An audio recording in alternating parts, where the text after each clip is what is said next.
26 जुलाई 2008। एक बिल्कुल आम सैटरडे था अहमदाबाद में। बाजार लोगों से भरे थे।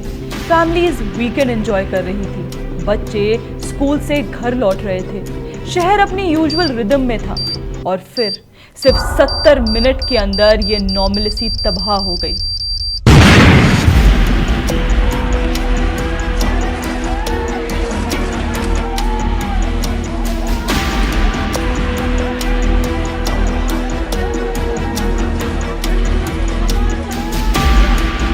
एक धमाका, फिर दूसरा, फिर तीसरा।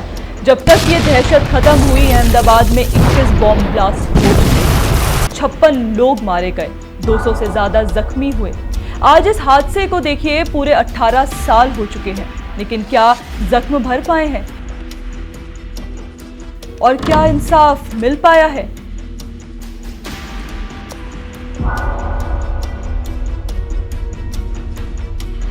मणिनगर, नरोदा, इसानपुर, बापूनगर, सारंगपुर, अहमदाबाद के एक एक इलाके में धमाके हुए।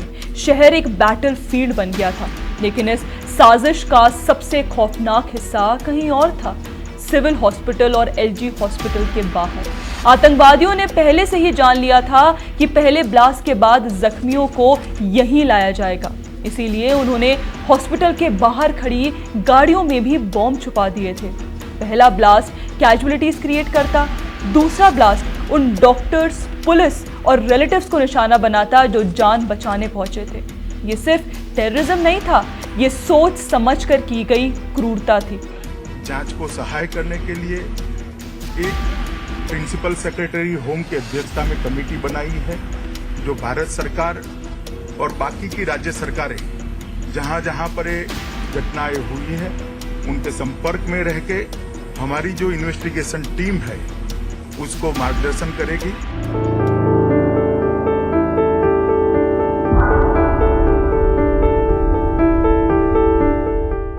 उस दिन की हजारों कहानियों में से एक कहानी आज भी लोगों को खामोश कर देती है। यश व्यास अपने पिता और बड़े भाई के साथ ट्रॉमा सेंटर के पास एक ग्राउंड में साइकिल सीखने गए थे। वो बाहर खड़े ही थे कि एक एम्बुलेंस आती है और वहां बॉम्ब ब्लास्ट हो जाता है। कुछ ही सेकंड्स में यश ने अपने पिता और अपने बड़े भाई दोनों को खो दिया। वो खुद गंभीर रूप से जख्मी होकर बचे। एक आम दिन, एक हॉस्पिटल विजिट और एक बच्चे की पूरी दुनिया उजड़ गई। यश से हमने एक एक्सक्लूसिव इंटरव्यू में बातचीत की और उनका इस पर क्या कहना है आप आगे इस वीडियो में देखिए। जैसे देखा जाए, अभी 18 साल हो गए हैं 2008 के अहमदाबाद सीरियल ब्लास्ट को। तो सबसे पहले आप ये बताइए कि उस दिन की यादें क्या हैं आपकी? मतलब उस दिन क्या हुआ था, आप कहाँ थे उस वक्त, और आज भी जब आप उस दिन को याद करते हो सबसे पहले क्या चीज है जो आपको याद आती है? हाँ, तो तारीख 26 जुलाई 2008 को ये एग्जैक्टली मतलब अहमदाबाद में जो ब्लास्ट हुआ था उस दिन शनिवार था। तो जो मेरे पापा है उनका रेगुलर टाइम होता है कि 9 से 5 बजे तक होता है। तो जो शनिवार था उसके लिए वो जल्दी घर पे आ गए थे। तो फिर हम उस टाइम मतलब छोटे बच्चे थे। 2008 में मैं 8 साल का था और मेरा बड़ा भाई 11 साल का था। तो उस दिन हमने सोचा कि शाम को कहीं घूमने चलते हैं। तो पापा ने बोला कि हम साइकिल सीखने जाते हैं। तो हम जो ट्रॉमा सेंटर जहाँ ब्लास्ट हुआ था जो हॉस्पिटल में, उसके पीछे ही मतलब एक ग्राउंड है, मतलब बीजे मेडिकल क्रिकेट ग्राउंड बोलते हैं उसको। तो हम पहले उधर गए मतलब साइकिल सीखने अराउंड 6 बजे। और फिर उस दिन अहमदाबाद में छोटे छोटे कई ब्लास्ट हो गए थे पहले। जो हमारा जो लास्ट में ब्लास्ट हुआ है वो सबसे बड़ा वाला था जो ट्रॉमा सेंटर पे हुआ था। इसके पहले मतलब हाटकेश्वर जैसी जगह पे मतलब छोटे ब्लास्ट हो गए थे अहमदाबाद में। तो पापा कैंसर हॉस्पिटल में सर्वेंट की जॉब करते थे। तो उनको किसी का कॉल आया कि आप 8 बजे अराउंड उधर ही खड़े रहना ट्रॉमा सेंटर में, क्योंकि आपका थोड़ा काम है, मतलब कोई पेशेंट रिलेटेड काम होगा। तो पापा ने बोला ठीक है हम उधर रहेंगे। तो अराउंड 8 बजे एक एम्बुलेंस आई, मतलब जो पेशेंट को लेके आने वाली थी। और हम वहाँ खड़े रहे थे थोड़ी देर के लिए, 5-10 मिनट। और अचानक से मतलब इधर ब्लास्ट हो गया। तो इसमें हुआ क्या कि पापा एकदम नजीक थे एम्बुलेंस की, क्योंकि वो सामने गए थे, 35 फीट दूर हुआ था ये ब्लास्ट हमारे। तो पापा को मतलब पूरे पैर में मतलब चोट लगी थी। शरीर में इतनी ज्यादा नहीं हुई थी, मतलब पैर में से ज्यादा खून और वो निकल गया था। और जो मेरा बड़ा भाई था वो साइकिल में पैर रख के खड़ा हुआ था। तो उस पे तो पूरी बॉडी मतलब मेरे बड़े भाई की जल गई थी, तो उसका बचना ही मतलब पॉसिबल ही नहीं था कोई तरह।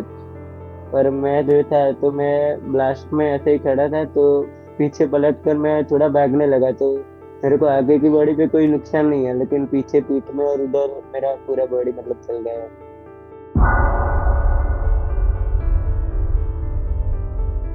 इसी महीने गुजरात हाई कोर्ट ने इस रेयरेस्ट ऑफ रेयर केस में एक बड़ा फैसला सुनाया है। 2022 में ट्रायल कोर्ट ने 38 दोषियों को डेथ पेनाल्टी और 11 दोषियों को लाइफ इम्प्रिजमेंट दी थी।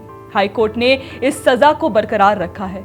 देखिए, इतने सालों की कानूनी लड़ाई के बाद ये फैसला सिर्फ एक केस का नतीजा नहीं है, ये उन लोगों के लिए एक जवाब है जिन्होंने अपना सब कुछ खोया था। तो 38 जो टेररिस्ट थे टोटल मतलब, तो उन्होंने जो किया था 2008 में, वो मतलब वो निर्दोष लोग थे, इनोसेंट लोग थे, जो मतलब इसका किसी को कुछ लेना देना ही नहीं था। तो उन्होंने मतलब उनको नुकसान पहुंचाया, उनको मतलब ऐसा बोलते कि जान से ही मार दिया, मतलब ब्लास्ट करके।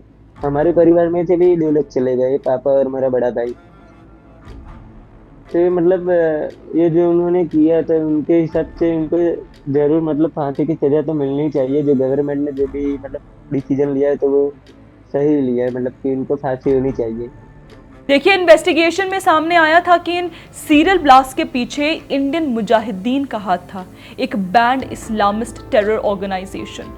अहमदाबाद के अलावा हैदराबाद, जयपुर, दिल्ली, बेंगलुरु और पुणे जैसे शहरों में भी उस दौर में सीरियल ब्लास्ट हुए थे।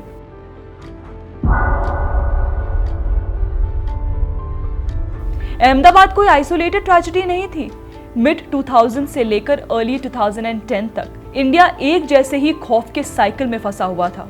जुलाई 2006 में मुंबई की लोकल ट्रेन्स में 11 मिनट के अंदर 7 कोऑर्डिनेटेड ब्लास्ट हुए, 180 से ज्यादा लोग मारे गए। फिर आया मई 2008 का जयपुर सीरियल ब्लास्ट। भरे बाजार तबाही के मंजर बन गए, 60 से ज्यादा लोगों की जान गई। सिर्फ 2 महीने बाद अहमदाबाद, और फिर आया वो हमला जिसने पूरी दुनिया को हिला दिया। 26/11, 10 आतंकवादी समुंदर के रास्ते मुंबई में घुसे और 3 दिन तक देश की फाइनेंशियल कैपिटल को बंधक बना के रखा। Taj hotel, Oberoi, CST station, Nariman House. जब ये खत्म हुआ, 166 लोग मारे जा चुके थे।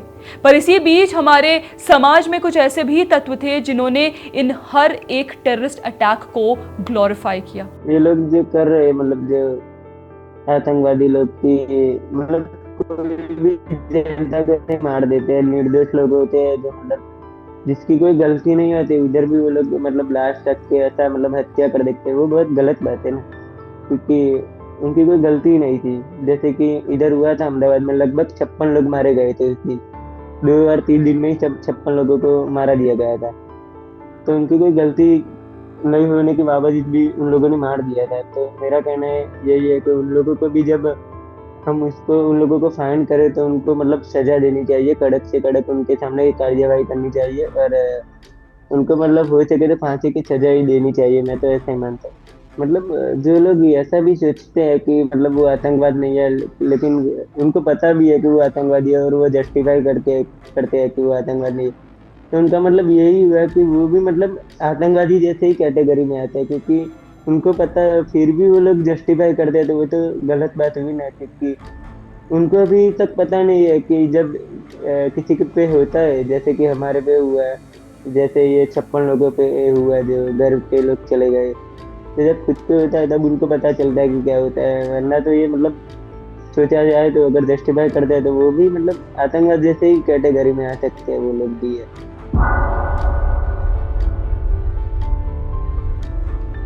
पिछले 1 दशक में इंडिया का टेररिज्म के अगेंस्ट अप्रोच देखिए कई तरह से बदला है। इसका मतलब ये नहीं कि खतरा खत्म हो गया। पठानकोट, उरी और पुलवामा जैसे बड़े हमले अभी भी हुए हैं, लेकिन सरकार का रिस्पांस पहले से काफी अलग रहा है। उरी के बाद लाइन ऑफ कंट्रोल के पार सर्जिकल स्ट्राइक्स हुई, पुलवामा के बाद बालाकोट एयर स्ट्राइक हुआ, काउंटर टेरर इन्वेस्टिगेशंस पहले से ज्यादा कोऑर्डिनेटेड हो गई हैं। नेशनल इन्वेस्टिगेशन एजेंसी यानी एनआईए का रोल बढ़ा है। एजेंसीज के बीच इंटेलिजेंस शेयरिंग बेहतर हुई है और पब्लिक स्पेसेस, ट्रांसपोर्ट हब्स और क्रिटिकल इंफ्रास्ट्रक्चर की सिक्योरिटी मजबूत की गई है। इंडिया आज भी अपनी बॉर्डर्स पर और जम्मू कश्मीर में टेररिज्म का सामना करता है, लेकिन वो दौर जब बड़े इंडियन शहर बार बार सीरियल बॉम्ब ब्लास्ट से हिलते थे, वो 2000s के मुकाबले काफी कम हो चुका है। पर अब 18 साल बाद, जैसे 18 साल हो गए हैं, तो इतने सालों के बाद टेररिज्म को लेकर आपको क्या लगता है? अब गवर्नमेंट का रिस्पॉन्स कैसा है? क्या अब कोई आपको बदलाव लगता है? नहीं, अभी तक बदला नहीं लगा, क्योंकि मतलब हमको इतना साल तक वेट करना पड़ा। लगभग 18 साल मतलब बहुत दूर है, क्योंकि 2008 में हुआ और इसका अभी डिसीजन अभी लिया जा रहा है। मतलब ये बहुत लॉन्ग टाइम हो गया, मतलब 18 साल। तो मेरे हिसाब से अब तो करने ही चाहिए, मतलब ऐसे कार्य। जैसे ऑपरेशन सिंदूर देखा जाए, पहलगाम में जो हुआ, उसके बाद गवर्नमेंट ने जो ऑपरेशन सिंदूर को लेकर एकदम रिस्पॉन्स किया, या अब सर्जिकल स्ट्राइक्स जो हुए, तो 2008, 7 और 10 के मुकाबले अब अगर हम बात करें, जैसे अभी 25, 26 या 24 में, तो अब जो रिस्पॉन्स आया है, दोनों में बदलाव है कुछ? हाँ, मतलब जो अभी जो आपने बोला सिंदूर अटैक का, तो मतलब काफी बदलाव की बात हुई है कि हम लोगों ने भी उनका ऐसा सामना किया, टेररिस्ट लोगों का। तो वो सबसे अच्छी बड़ी बात है, जो सर्जिकल स्ट्राइक और वगैरह किया जो सरकार ने, तो वो बढ़िया बात है। मतलब पहले ऐसा कुछ करती नहीं थी, लेकिन अब हम कर रहे हैं, तो ये सबसे अच्छी बात है।